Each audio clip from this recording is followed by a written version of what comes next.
நான் அதை சொல்ல வேணாம் தான் நினைச்சேன். மாண்புமிகு முதலமைச்சர் ஆதாரங்களை வைத்திருக்கிறார், அவர் ஒருவேளை எடுத்து காட்டிவிட்டார் என்று சொன்னால் அவர்கள் நிலைமை நினைத்து பார்த்தேன். உண்மையிலேயே என் டேபிள்ல இருக்கு, அத்தனையும் ப்ரூஃபோட இருக்கு. ஓபன் பண்ண வச்சிடாதீங்க.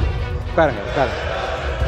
ஆதாரம் இருக்கான்னு கேட்டீங்க, திடீரென்று முதலமைச்சர் எந்திரிச்சு பேச முற்படுறாங்க. அப்போ திருப்பி எதுக்காக நீங்கள் கத்திட்டு உட்காருங்க, தயவுசெய்து உட்காருங்க.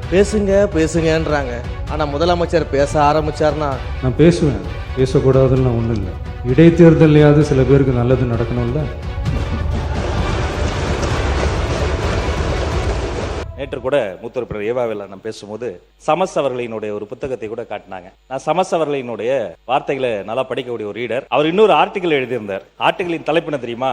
விஜய் 100 ஊழலுக்கு எதிரான ஒரு அடி. என்ன பேசினாலும் ஆதாரம் காட்டுங்கள், ஆதாரம் காட்டல அவர் சொல்கிறார்கள். அமைச்சர் பெருமக்கள் எழுந்து பேசுகிற போதே தவறு நடந்திருக்கலாம் என்று அவரே சொல்கிறார். முதலில் தவறு நடந்திருக்கலாம் என்று ஒப்புக்கொண்டதற்கு ஒரு பணிவான நன்றியை தெரிவித்துக் கொண்டு, ஆதாரங்களை நாங்கள் காட்டும் போதே இப்படி பேசுகிறார்கள். மாண்புமிகு முதலமைச்சர் ஆதாரங்களை வைத்திருக்கிறார், அவர் ஒருவேளை எடுத்து காட்டிவிட்டார் என்று சொன்னால் அவர்கள் நிலைமை நினைத்து பார்த்தேன். கொஞ்சம் கவலையாகத்தான் இருக்கிறது.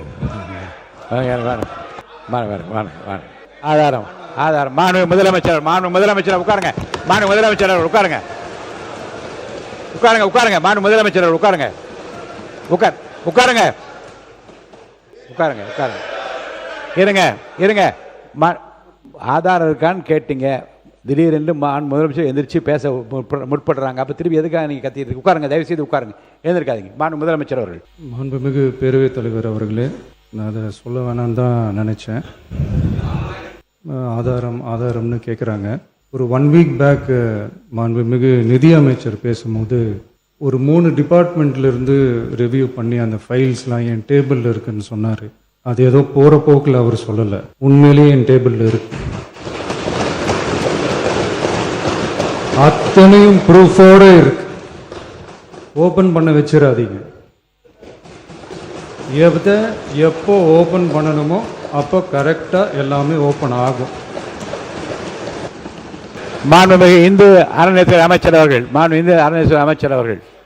மாண்புமிகு பேரவை தலைவர் அவர்களே, நம்முடைய மதிப்பிற்குரிய அண்ணன்கள் எல்லாருமே பேசுங்கன்றாங்க, ஆனா முதலமைச்சர் பேச ஆரம்பிச்சார்னா, ஆதாரத்தை காட்ட ஆரம்பிச்சார்னா என்ன நடக்கும்ன்றது இதுல இருந்தே நம்ம புரிஞ்சிக்க முடியும். ரெடியா? முதலமைச்சர் அவர்கள். மாண்புமிகு பேரவைத் தலைவர் அவர்களே, மக்கள்கிட்ட எப்போ பேசணும், என்ன பேசணும், எப்படி பேசணும் எல்லாம் பேசிட்டு தான் அன்பா ஆசையா எங்க எல்லாரையும் கொண்டாந்து உட்கார வச்சிருக்கிறாங்க.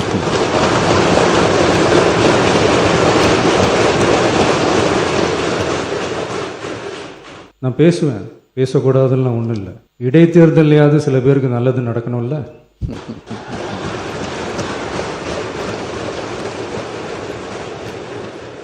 தினசரி முக்கிய செய்திகள் மற்றும் அப்டேட்களுக்கு TN Wire News சேனலை ஃபாலோ செய்யுங்கள்.